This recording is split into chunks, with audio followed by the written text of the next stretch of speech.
4번 황제 카드에 대해.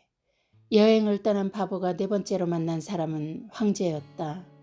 황제는 강한 눈빛으로 주위를 압도하는 카리스마가 있었으며 목소리는 크지 않았지만 엄청난 무게감이 느껴졌고 빠른 판단과 결단력을 소유자였다. 그는 최고의 것들에만 관심이 있었다. 화려한 옷보다 고급스러운 옷, 유행하는 옷보다 기품 있는 옷을 좋아했다. 특히 사람들을 만나는 것을 좋아했는데 항상 중심이 되는 자리를 택했다. 동성 친구에게는 의리와 인간애를 강조했고 이성 친구에게는 선물을 잘하는 편이었지만 장작 받는 사람들의 마음에는 관심이 별로 없는 듯 했다. 그의 사무실은 도시가 한눈에 들어오는 건물 꼭대기에 있었는데 잘 정리된 그 공간은 마치 박제들이 가지런히 진열된 박물관처럼 느껴졌다. 그는 언제 어디서나 일과 노는 것이 잘 구분되지 않았다. 일할 때는 무섭도록 몰입하는 편이었는데 그 모습이 마치 치열한 전쟁을 치르는 장군 같았다. 바보가 그에게 다가가 물었다. 산다는 건 뭐죠? 그러자 그가 매서운 눈빛으로 또렷하게 대답했다. 세상에 가장 높고 튼튼한 성을 쌓는 것이요. 바보가 다시 물었다. 이렇게 평화로운데 더 높고 튼튼한 성이 왜 필요한 건가요? 황제가 대답했다. 발 아래를 내려다 보시오. 저들은 내 성이 높고 튼튼할수록 날 우러러 볼 거요. 조금의 의심이나 원망이 없이. 거울로서의 황제 카드. 3위 에너지 기초적 결합으로 창의적 존재의 출현이라면 4는 그것의 안정된 유지나 보존을 의미한다. 예를 들어 어느 예술가가 공들여 도자기라는 작품을 만들었다면 4는 그 도자기를 안정되게 보존하는 것이다. 그 장소는 박물관도 좋고 그 도자기를 산 소비자의 집이어도 좋다. 따라서 4는 물질 또는 물질적 안정감과 관련이 있으며 4의 안정되게 유지하거나 보존하는 행위는 질서나 통제의 의미로 바꿔 생각해 볼 수 있다. 거울카드 4번은 황제다. 황제는 질서나 통제를 의미한다. 지구는 둥근데 비해 인간이 사는 환경은 온통 사각이다. 당장 문을 열고 밖을 내다보라. 세상이 수많은 사각의 집합인 것을 두 눈으로 바로 확인할 수 있을 것이다. 아니, 문을 열려는 그 순간 문마저 사각인 것을 새삼 느끼게 될 것이다. 그런데 왜 사각일까? 땅을 밟는 물질 세계에서 인간은 두 발로 걷지만 대부분의 동물은 네 발로 걷는다. 이 네 기둥은 최소의 수로 구성할 수 있는 가장 안전한 구조물의 골격이다. 인간은 사각이라는 틀이나 사각이라는 기둥의 위 혹은 아래에서 절대적인 안정감을 느낀다. 사각은 상과 하, 좌와 우가 서로 대칭을 이루고 있는 것이 특징인데 이는 공간의 넓이에 대한 빠른 지각과 공간 활용에 대한 예측성과 효용성 때문이다. 예를 들어 사각 육면체의 창고에 사각 육면체의 상자를 쌓는다고 가정하면 그 어떤 형태의 창고나 상자보다 공실률이 낮다는 것을 쉽게 예상할 수 있다.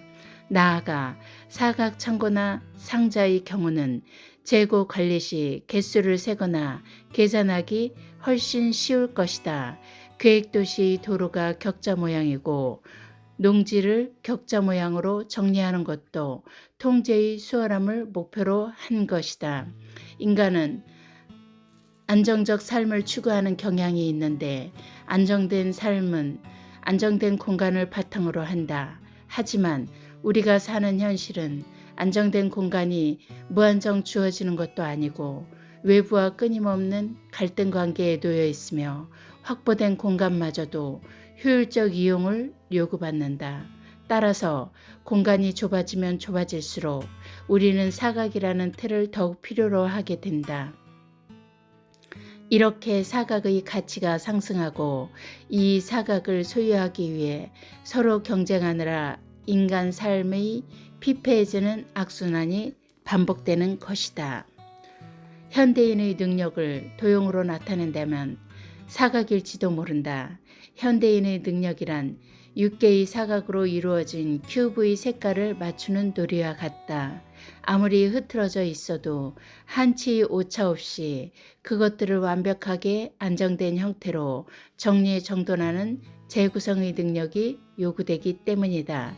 고층 빌딩을 쌓을 때 1mm의 오차도 없이 네모 반듯한 사각의 돌판만 사용해야 기울지 않고 수직으로 세울 수 있다.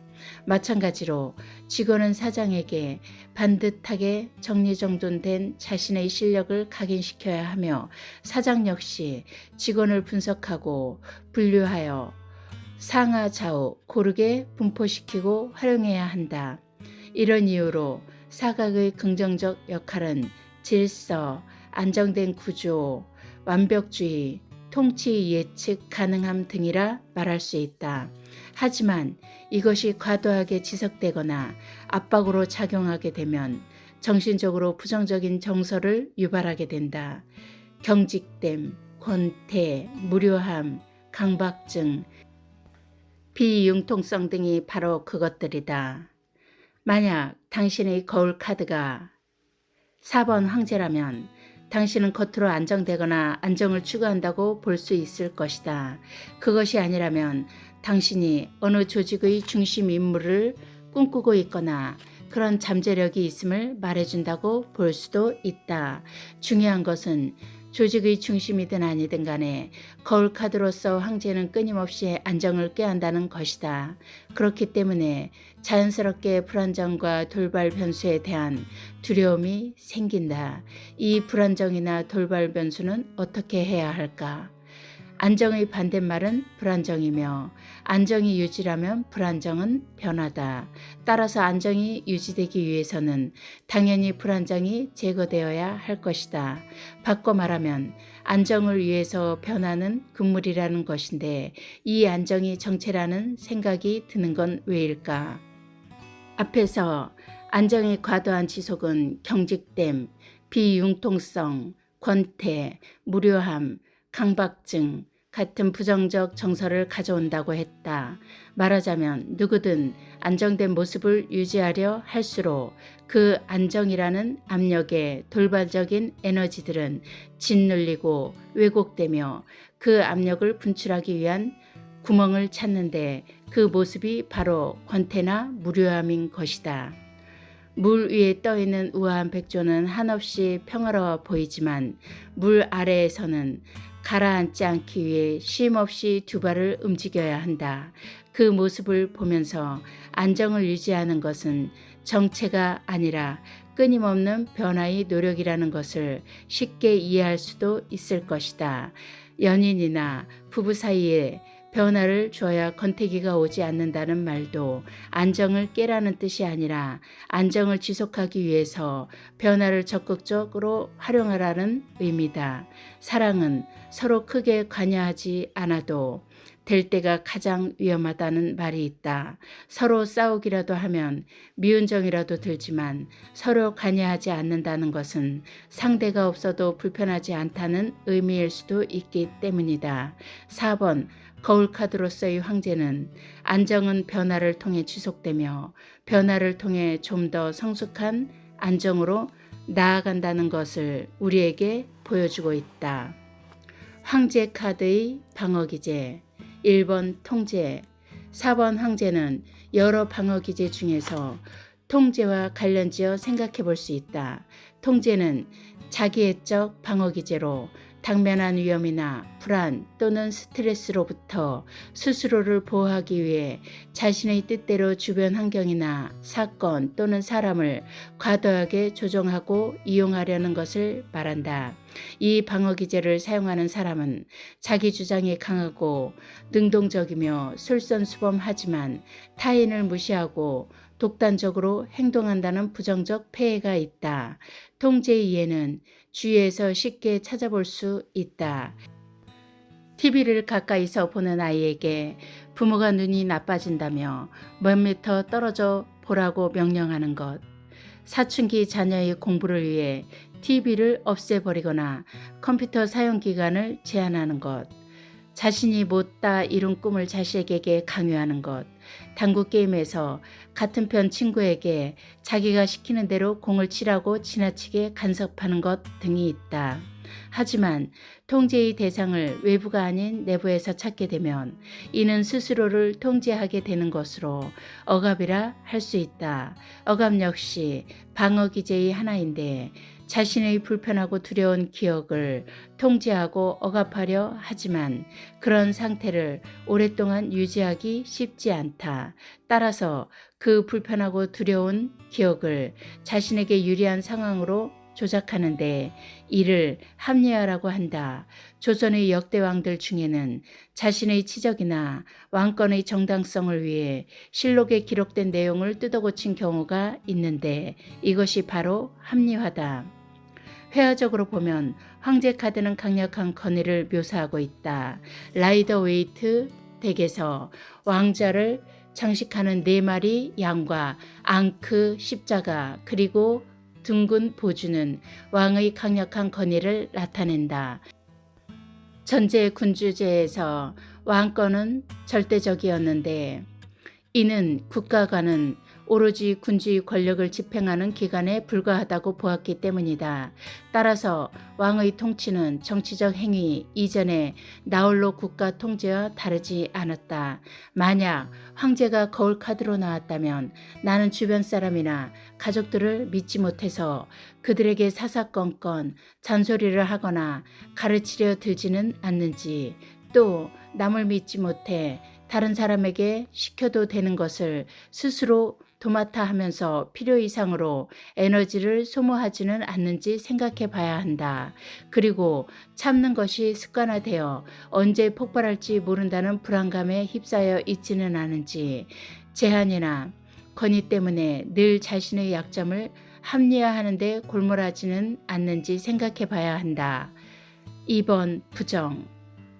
또한 4번 황제는 여러 방어 기제 중에서 부정과 관련지어 생각해 볼 수 있다. 부정은 미성숙한 방어 기제로 당면한 위험이나 불쾌감으로부터 자신을 보호하기 위해 사실을 부정하거나 수용을 거부하는 것을 말한다. 예를 들어 군대에서 아들이 사고로 죽었다고 연락이 왔을 때 절대로 그럴 리가 없어요. 우리 아들이 아닐 거예요. 라며 소리치며 부정하는 부모의 모습. 성추행을 한 남자의 아내가 경찰서를 찾아와 우리 남편은 절대 그런 사람이 아니에요. 라며 명백한 사실을 부정하는 모습을 쉽게 볼 수 있다. 부정의 방어 기제를 엿볼 수 있는 역사적인 장면들을 소개한다.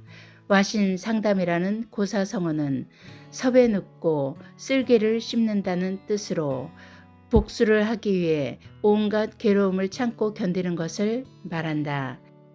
춘추 전국시대에 오나라 왕 함련은 월나라를 공격했다가 구천에게 패하고 죽음을 맞는다. 그의 아들 부차는 이부자리를 깔지 않고 가시나무 위에서 누워 자며 아버지의 원한을 되새겼고 결국 구천을 공격해 굴복시킨다. 이때 부차의 신하들이 구천을 죽이지 않으면 후환이 될 거라고 이구동성으로 고했음에도 부차는 그럴 일 없다며 부정한다. 한편 포로가 되어 가진 굴욕을 겪은 구천 역시 매일 쓴 쓸개를 맛보며 복수를 결의했고 후에 부차를 생포하여 자살하게 만든다. 그런가 하면 선조는 임진왜란이 일어나기 1년 전 일본을 다녀온 사절단으로부터 전쟁이 일어날 것 같다는 보고와 전쟁은 일어나지 않는다는 상반된 보고를 듣는다. 결국 전쟁은 일어나지 않는다는 보고를 믿고 아무런 대비를 하지 않아 온 나라가 큰 교초를 겪었다. 카이사르는 자신의 양아들 브루투스를 경계했으면서 결국 그에게 암살을 당하면서 브루투스 너마저도 라는 유명한 말을 남겼다. 만년의 스탈린은 암살당할지 모른다는 공포 때문에 측근을 믿지 못하고 중요한 기록은 거의 남기지 않았으며 심지어는 나 자신까지 믿지 못해 라고 말했다. 이승만은 3월 15일 부정선거의 잘못을 끝끝내 인정하지 않았으며 박정희는 김재규가 보고한 부마 사태의 심각성을 애써 외면한 것이 계기가 되어 5.18이라는 불행한 사태를 맞이했다. 물론 위 몇 가지 사실을 예로 들면서 모든 왕이나 권력자들이 다 그렇다고 주장하는 일반화의 오류를 범하고 싶지는 않다. 다만 책임이 크면 클수록, 바람이 거세면 거셀수록, 지위가 높으면 높을수록 실패에 대한 상실감이 그만큼 크고 또 그것을 감당하기 힘들다는 것을 지적하고 싶다. 어느 분야든 최고의 위치에서는 더 이상 오를 수 없고 내려가는 길만이 존재하기에 늘 불안에 시달릴 수밖에 없다. 또한 최고의 자리는 결정을 묻는 게 아니라 결정을 하는 자리이고 그 결정의 책임은 철저히 자기가 져야 한다는 걸 너무도 잘 알기에 늘 외로울 수밖에 없다. 어쩌면 최고의 자리는 어떻게 오르는가 보다 얼마나 오래 유지하는가 그리고 얼마나 명예롭게 물러나는가 그것이 더 중요할지도 모른다. 세조는 어린 조카 단종을 죽였지만 왕권 기틀을 다지는데 큰 성공을 세우며 나라를 안정시켰고 영조는 어머니가 미천한 신분이라는 열등감과 형 경종을 독살했다는 의혹에 시달리면서도 42년 동안 제위하면서 훌륭한 업적을 많이 이룩했다. 이들을 언급하는 이유는 수단과 방법을 가리지 않고 그 자리를 오래 지키는 것이 장땡이라는 말을 하고 싶어서가 아니다. 목표를 이룬 후에도 초심을 잃지 않고 그 자리를 안정되게 유지하는 것이 더 힘들다. 그 자리를 지키는 과정은 엄청난 책임이 뒤따른다는 사실을 상기시키고 싶어서이다.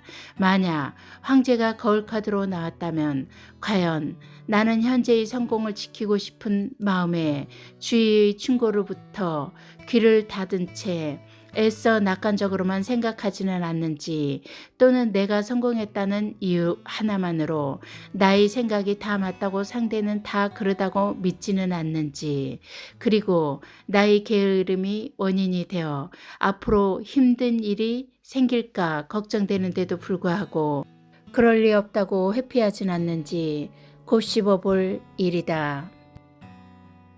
황제 카드의 점성학 양자리 점성학적 관점에서 황제 카드는 양자리에 대응된다.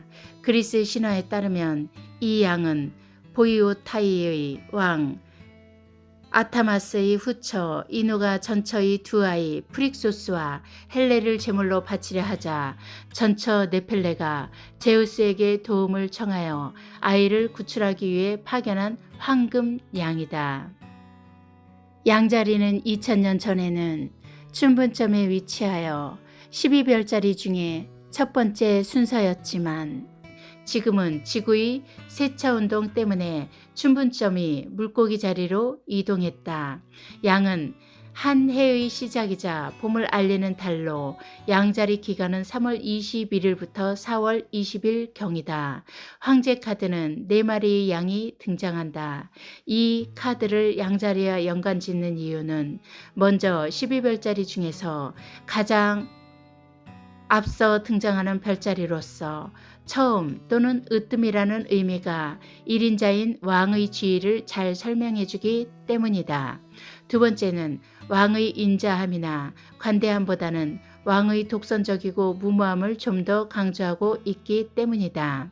옛날에는 왕권을 견제할 제도나 시민의식이 부족했기 때문에 왕의 통치가 주로 일반적이고 독재적이었다. 이는 양의 독선적이고 무모한 기질과 잘 부합한다. 양자리의 천문기호는 순양의 두 뿔을 나타내는 동시에 새싹이나 생명의 에너지, 분수를 의미하기도 한다. 새해를 시작하는 첫 달인 만큼 어린아이가 그렇듯 서툴지만 무모하게 전진하려는 기질이 있고 무언가 잡으면 모두 자기 것처럼 행동하는 아이와 같이 개인주의 성향이 강하며 주관적으로 판단한다.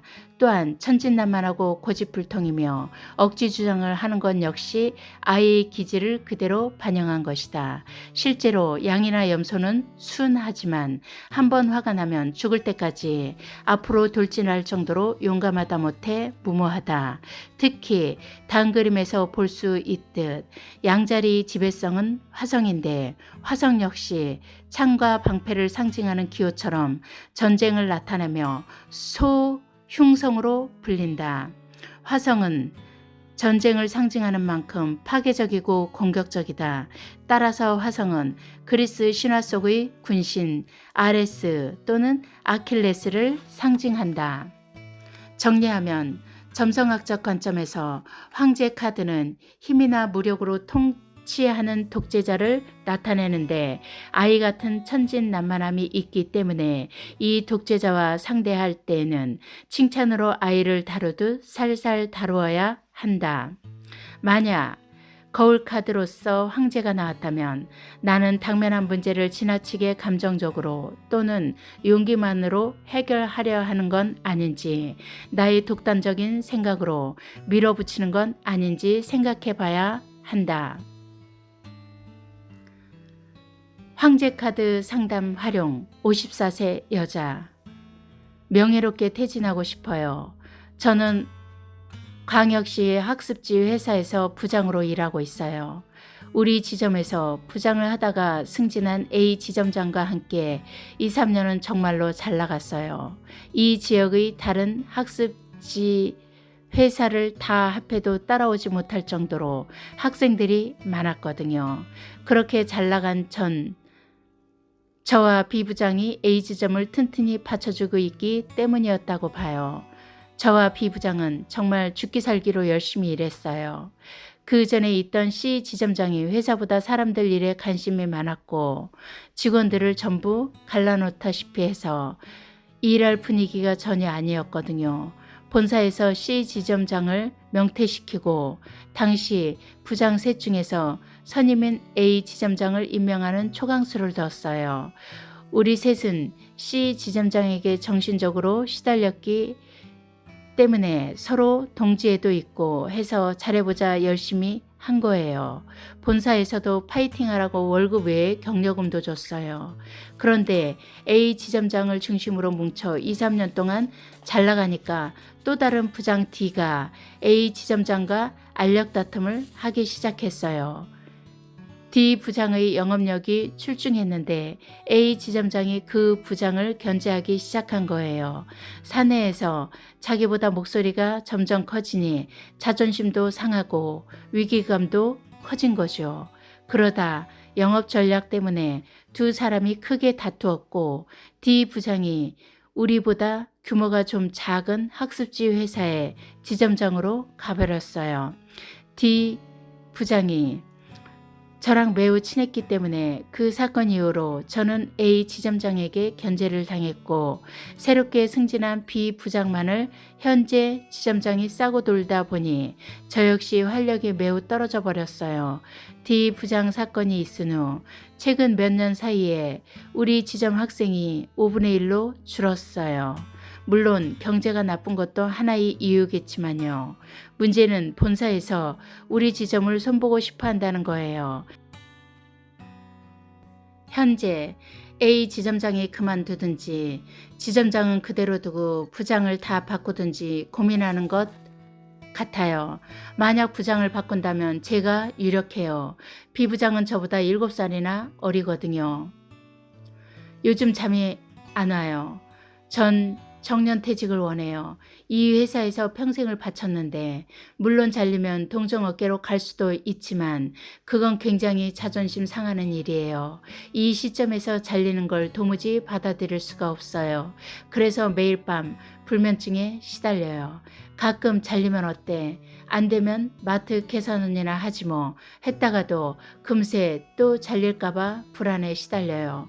허리가 안 좋아 다른 업종으로 가는 건 무리고 동종업계로 간다 해도 나이 적은 사람들에게 치일 테고 금전적으로는 그래도 현재 직장이 가장 나은데 내려놓자고 하루에도 12번 더 새기면서 내려놓지 못하는 게 돈 때문인지 자존심 때문인지 저 자신도 헷갈려요. 어떻게 하면 될까요? 리더의 답변. 안정은 변화 위에서만 유지할 수 있어요.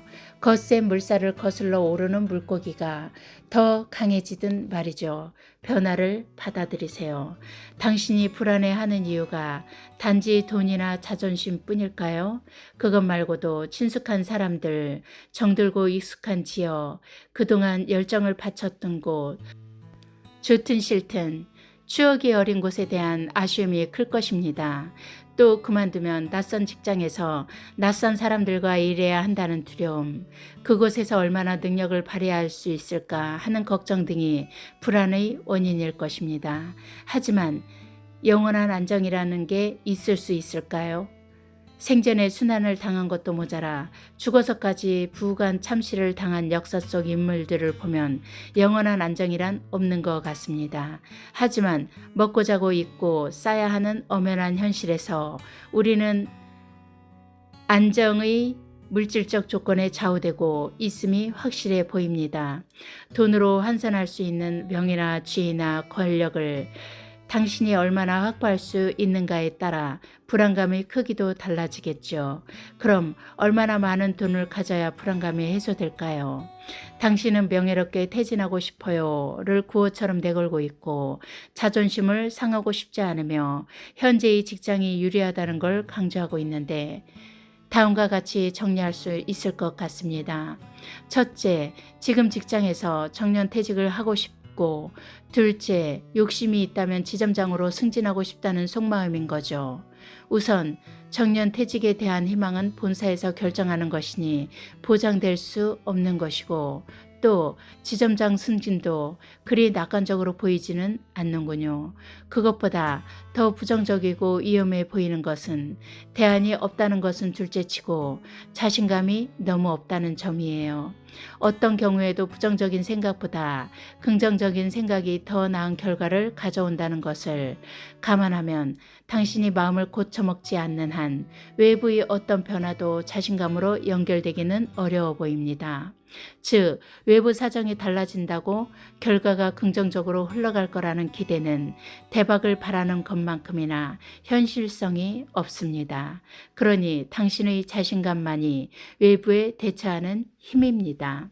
하루에 12번도 더 내려놓고 싶다는 고백은 현재 직장을 잃고 싶지 않다는 간절함에서 비롯된 불안감으로 보입니다. 달리 말해서 내려놓을 수만 있다면 얼마든지 불안에서 해방될 수 있다는 의미입니다. 물론 내려놓기 쉽지 않겠지요. 평생 가지고 이루려고 앞만 보고 달린 사람이 아무 계기나 이유 없이 갑자기 피턴이나 유턴, 심지어 리턴을 명령받는다면 매우 당황스럽겠죠. 하지만 그 당황스러움의 원인은 당신 자신에게 있습니다. 인생을 앞만 보고 달려왔고 또 달려갈 수 있을 거라 믿었던 당신의 단순함이 잘못이라는 겁니다. 평소 예측하고 대비했어야만 합니다. 하지만 이왕 닥쳐온 변화라면 좀 더 빨리 대처하려는 노력이 필요합니다. 당신이 이제 와서 미리 다른 일도 알아놓을 걸 혹은 뭔가를 배워놓을 걸 하고 후회해도 돌이킬 수는 없습니다. 그러니 이번만큼은 변화에 좀 더 빨리 올인하는 게 맞겠죠. 안정은 변화를 통해서만 유지될 수 있습니다. 안정이 안정으로만 이어지면 금방 정체될 것이라는 사실은 불보듯 뻔합니다. 당신은 지금껏 안정만을 추구해왔기 때문에 지금의 불안이 매우 크게 느껴지는 겁니다. 물론 크고 작은 변화에 대처해왔다고 항변할 수도 있지만 지금의 위기를 안정을 위한 변화로 보지 않는 한 당신의 안정은 정체일 뿐입니다. 안정이 예금이라면 불안정은 주식 투자라고 할 수 있겠지요. 아시다시피 안정을 유지해 주려면 여러 수단이나 상황은 나이가 들수록 제한될 수밖에 없습니다. 하지만 효율적이지 않은 수단이라면 바로 그것부터 버려야 합니다. 직장이든 지위든 명예든 권력이든 일이든 취미든 오직 최소의 것만 남았을 때 우리는 그 수단을 잘 활용하기 위해 최선을 다하게 될 것입니다. 이 말은 지금 가진 모든 기득권을 버리고 모험을 하라는 말은 아닙니다. 배수의 진을 치라는 말입니다. 현실적으로 수단을 유지하기 어려워졌다면 현실 부정에서 멈추지 말고 그것을 버려야 합니다. 소유하고 싶지만 욕심이라는 것을 인정해야 합니다. 설사 목표를 이루지 못하더라도 현재의 정체에 안주하지 않고 변화를 꾀하는 것만이 안정임을 깨달아야 합니다. 나아가 단순한 안정을 위한 변화보다 내가 왜 저 목표를 향해서 가야 하나라는 자신에 대한 질문도 뒤따라야 할 것입니다. 정리하면 지금의 불안이 명예로운 태진이나 맹목적인 안정 추구에서 오는 건 아닌지 곰곰이 생각해 볼 필요가 있습니다. 현재의 직장을 포기하라는 말이 아니라 이 두 질문에 준비가 되어 있을 때 현재의 노력이 보다 더 큰 에너지를 갖게 될 것이라고 저는 믿습니다. 상담에 적용한 황제 카드의 조언. 거울 카드로서의 황제 카드. 안정은 변화를 통해 지속되며 변화를 통해 좀 더 성숙한 안정으로 나아간다는 것을 생각해야 한다. 황제 카드의 방어 기제, 통제와 부정. 나는 늘 체면이나 권위 때문에 내 약점을 합리화하는 데 골몰하지는 않는지, 혹은 나의 게으름이 원인이 되어 앞으로 힘든 일이 생길까 걱정되는데도 불구하고 그럴 리 없다며 애써 회피하진 않는지 생각해 봐야 한다. 황제 카드의 점성학 양자리. 나는 현재의 문제를 너무 감정적으로 혹은 용기만으로 해결하려는 건 아닌지 생각해 봐야 한다.